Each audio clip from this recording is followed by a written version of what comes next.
Hello, and once again, welcome to the video.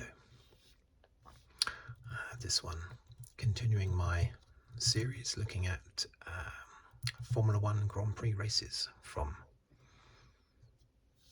the past, not the future. I think this is the fourth one I've done of these videos. Okay. Right. Okay, so which one is this? This is the 1991 Mexican Grand Prix. And the circuit.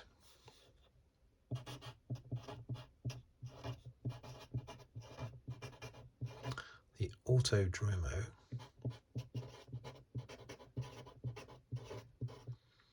Hermanos Rodríguez Circuit, named after the famous Mexican brothers Pedro and Ricardo from the 60s. Autodromo Hermanos Rodríguez Circuit in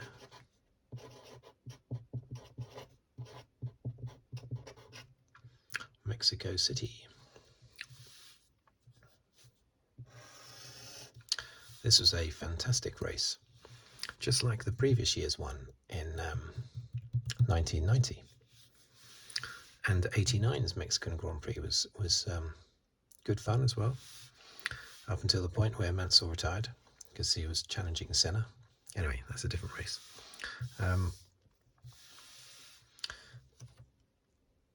This one took place over 67 laps.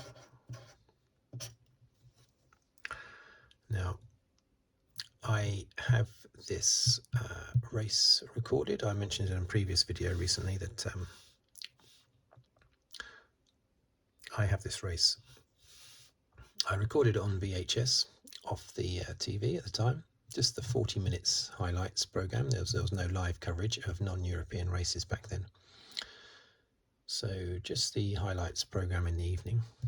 I recorded onto VHS. It's now digitalized, and I actually watched it before doing this video. I remember the race well, but I wanted to look at exactly when things happened on what laps and the fastest laps that Mansell was getting. I wanted to see what they exactly were, things like that. So yeah, I watched that just before doing this video. But I do remember the race very, very well. It was, as I also mentioned in a previous Grand Prix, it was previous video, sorry.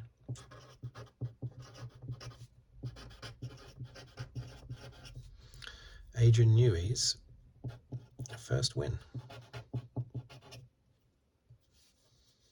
which is quite something, I think, because he's won more than, well, at least 200 now. So that's very impressive. That's very noteworthy, I should say, that was his first win. So, what happened in qualifying? Well, Ayrton Senna had a big accident going around the Peraltada.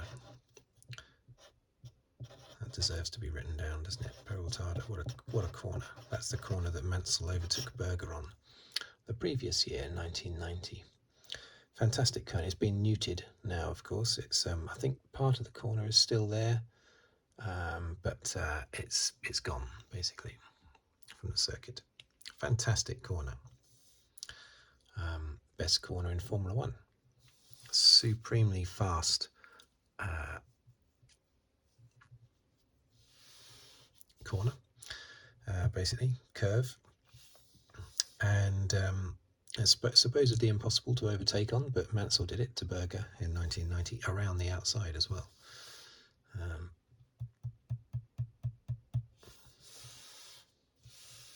Fantastic corner. Anyway, Senna had a big accident and the car turned upside down and everything, but he recovered from that to eventually qualify third on the grid. Now, back then, of course, they had qualifying on Friday and Saturday, and they just took the fastest time from whichever session. It was a bit of a waste.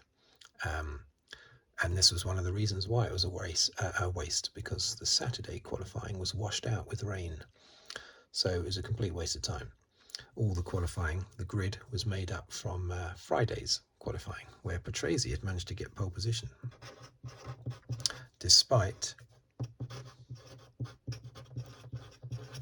Patrese and his Williams, despite having severe stomach cramps that had made him not be able to keep anything solid down. He was just sort of drinking water, just trying to get by doing that. He was in a bad way. But as we've often seen, and I've commented on it with Lando Norris, when someone's unwell, and I get this myself actually, I'm more sort of motivated to do things if I'm feeling unwell, because it's like you've got a reason or an excuse if you can't do something.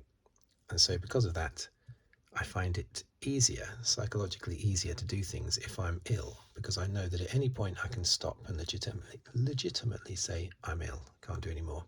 Whereas if you are super fit at the time, super healthy, you have no excuses, I find it psychologically more difficult to do things,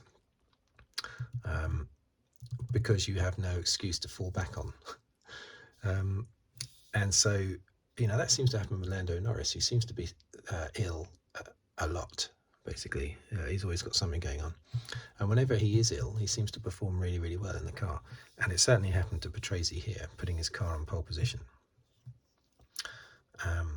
Because he was nowhere near as quick as Mansell. So that was fantastic. Second on the grid was Mansell in the other Williams. Third was Senna. And here's McLaren. And fourth was Alesi in his Ferrari.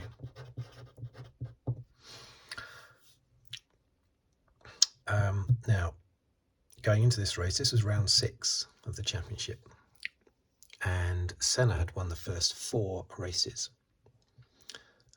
retiring from round 5 in Canada, and Mansell had retired from the first 3 races before finishing second at Monaco to Senna. And then he had that disaster in the previous race to this in Canada, where he was leading a minute ahead of Piquet with about 3 corners of the race left, and his engine turned off. It's a bit controversial as to how that happened. Was it Mansell accidentally turning the engine off as he waved to the crowd on the last lap, or did something else happen? Mansell has always said, the latter, obviously, but who knows? But that was I remember that disaster. He ended up being classified 6th in the end, despite not finishing the race, but he was a whole lap ahead of everyone else apart from the top 5, so that's why. So that was the previous race to this one, disaster. So Senna had a massive lead in the championship going into this race, despite retiring from the previous race. It took them 3 attempts to start the race.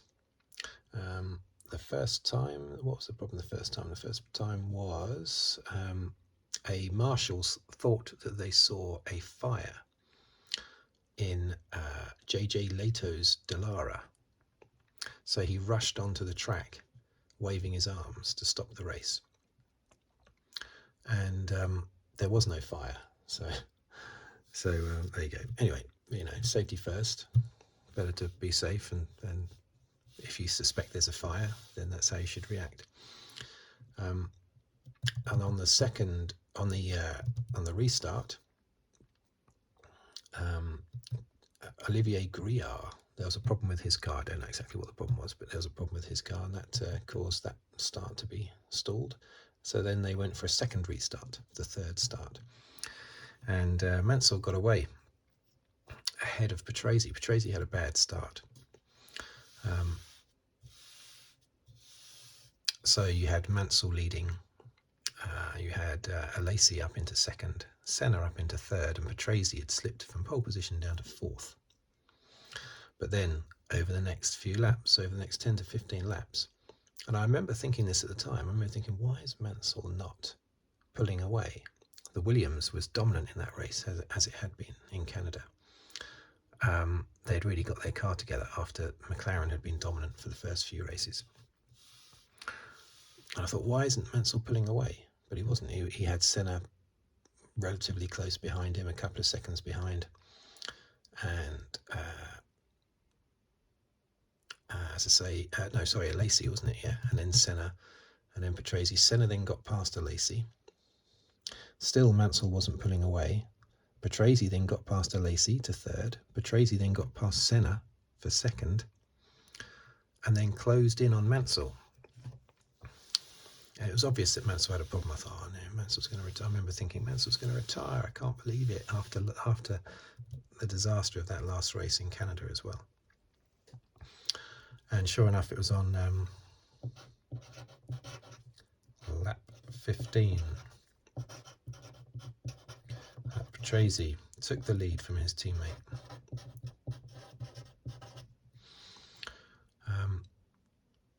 Apparently, we found out afterwards that Mansell's Williams, the engine was overheating, so he was having to slow down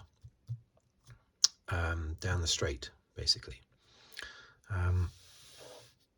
He couldn't go any faster as well. He said he couldn't go any faster down the straight, but also he was having to slow down, so it's probably the overheating that was stopping him from going faster. And maybe there's some kind of control in there that slows the engine down if it's overheating, I don't know. But then he was having to slow down even more so to really try and cool the engine down. Of note is De Cesaris.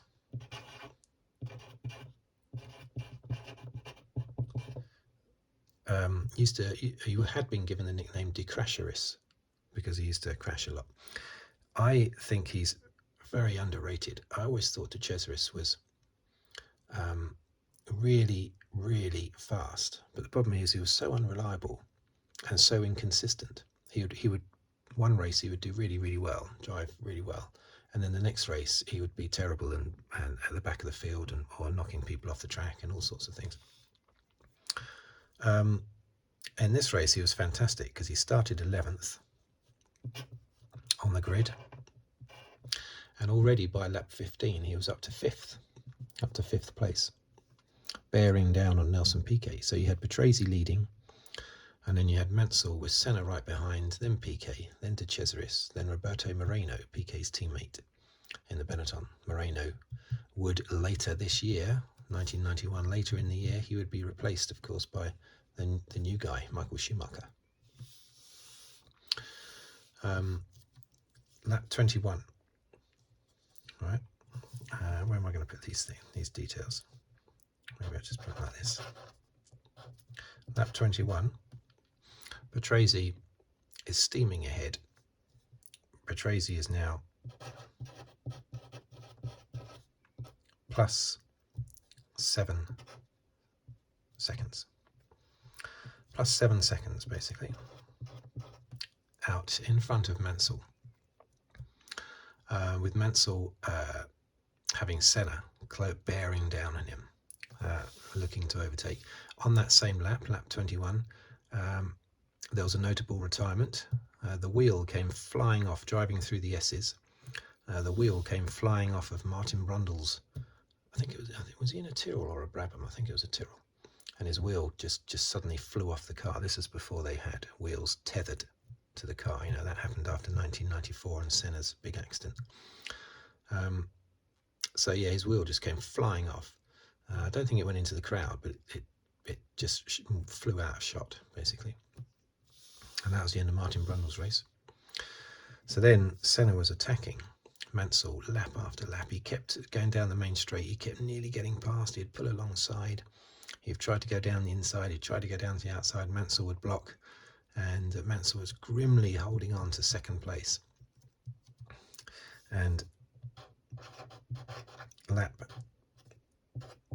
42. Now, Patrese had a lead of 25 seconds. Wow. And still, Mansell and Senna were still bashing away at each other, with De Cesaris now fourth, Moreno 5th and Piquet 6th, although Piquet's Benetton Ford would explode moments later, retiring him from the race. Then, all of a sudden, on lap 47, Mansell, boom, put in fastest lap of the race, 118.469. He had changed the fuel mixture. I think the team had advised him on that, and he changed the fuel mixture setting in the car, and that was it. It seemed to fix the problem, and he was off. And he started to pull it, and I remember that. I specifically remember that from 1991, seeing, because it had been lap after lap, Senna right behind Mansell, weaving backs and forwards, trying to get past him, and suddenly there was a bit of gap. There was a bit of a breathing space. All of a sudden there was 2 seconds. Then there was 4 seconds. And it was obvious that Mansell had fixed, and immediately I thought, right, here we go, he's going to catch Patrese. Of course he's going to catch Patrese. At that point, he was about 30 seconds behind Patrese, his teammate, with only 20 laps to go. So it didn't seem like he could. But then again, on lap 51, he did another fastest lap, which was a lap record, 1:17.626. Lap record, that was.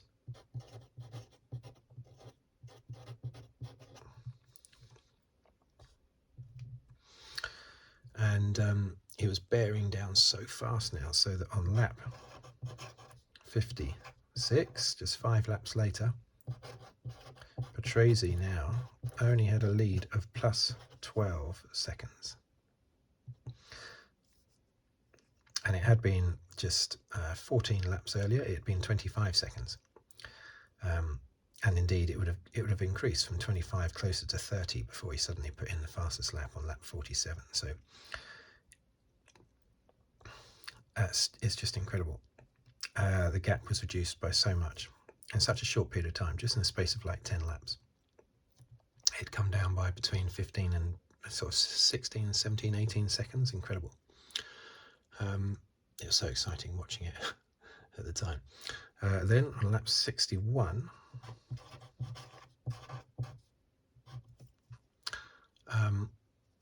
bang, another fastest lap, 1:16.626. Now this one was only 1/10 of a second off Riccardo Patrese's fastest lap by Nigel Mansell, of course, only 1/10 of a second slower than Riccardo Patrese's pole position time on qualifying tyres, because back then they used qualifying tyres, much faster qualifying tyres for qualifying. So let's just adjust that a bit. So that it was unheard of, virtually unheard of, for a lap in a race to be faster than a lap in qualifying, and this was just 1/10 of a second slower. It was incredible. And then, oh, by the way, Prost had retired with an alternator failure, I believe. Alesi had spun when he was in. Was he in? Yeah, I think that was. He was in 3rd or 4th place. Lap 64, and the gap was now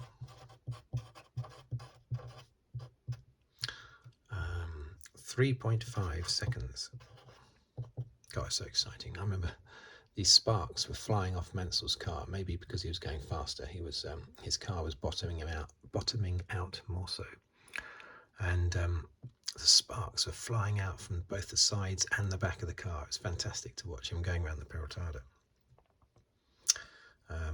Amazing. All right, lap 65, 67 lap race, remember. Patrese, 2.5 seconds ahead. He had obviously speeded up to try, as soon as he realised that Mansell was going faster, he would have speeded up massively.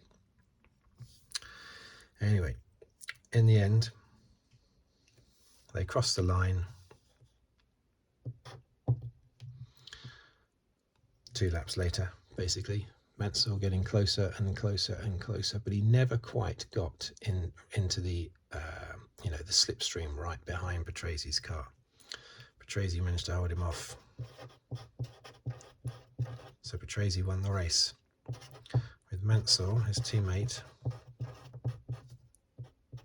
just 1.2 seconds behind, having been half a minute behind with 20 laps to go. Absolutely incredible.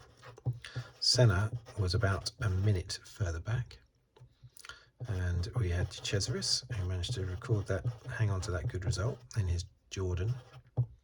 5th was Moreno, and 6th was Eric Bernard. That's quite good, in a Lola. Moreno was in a Benetton. Cesaris was in a Jordan. Senna was, of course, in a McLaren. And we know that Patrese and Mansell were in Williams.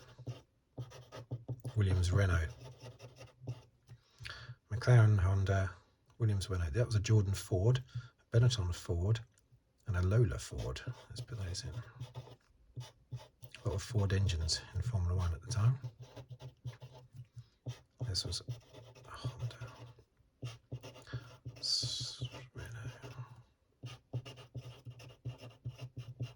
Renault. Okay, so what did that do for the championship? Let's write these down here, shall we? So after 6 rounds,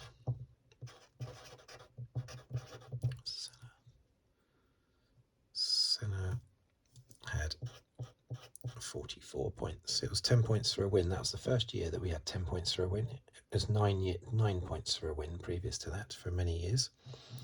So Senna had won the first 4 races, 10, 20, 30, 40. This was also the first year that they weren't doing the best 11 results rule. So every single result counted to your championship tally. So 4 wins after 4 races. He had a maximum of 40 points.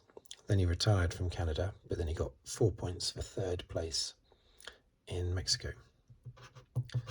Patrese was 2nd in the championship on 20 points.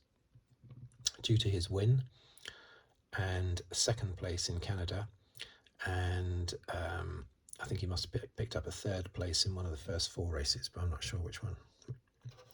3rd in the championship was Piquet, Nelson Piquet, in his Benetton, because he had won the Canadian Grand Prix after Mansell had his issues, basically.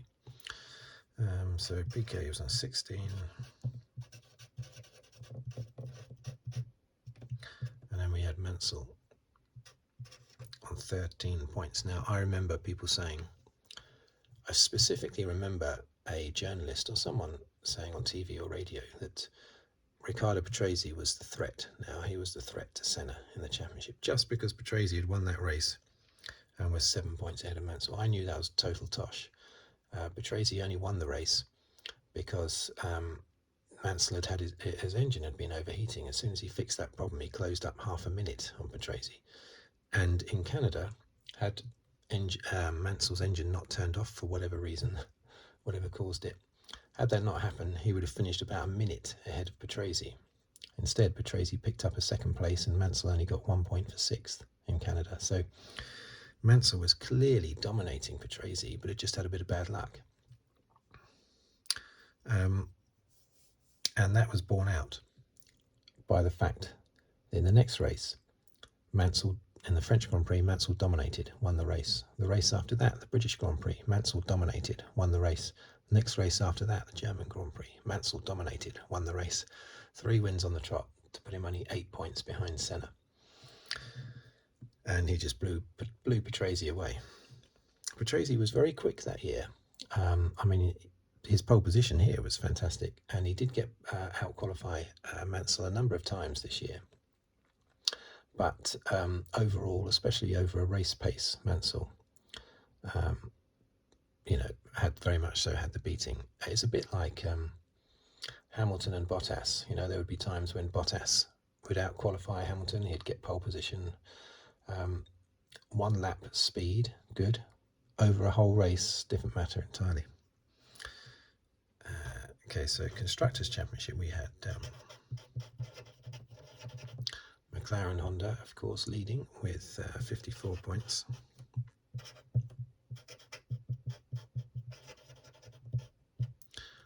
Williams with 33 points. Benetton with 21 points. And Ferrari 16 points. That's very good, those 33 points, considering how many retirements they had had. I think at this stage Mansell had 4 retirements, and Patrese, I think, had 3 retirements, and it's still, after in just 6 races, and it's still they're on 33 points.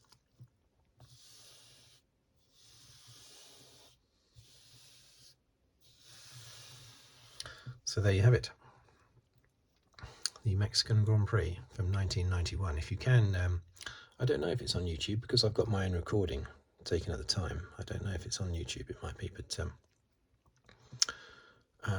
fantastic race, very exciting race, as they often were when Mansell came second. A lot of the most exciting races I've ever seen are ones where Mansell came second.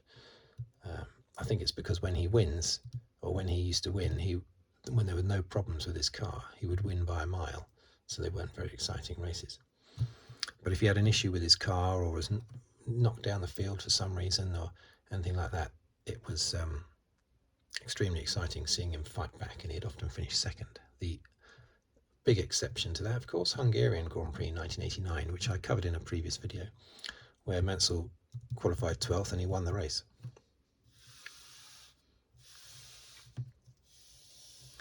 Okay, so thank you for watching.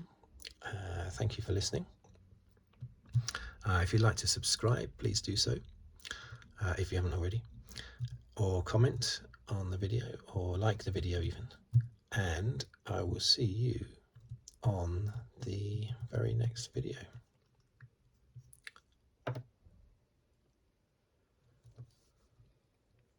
Thank you very much.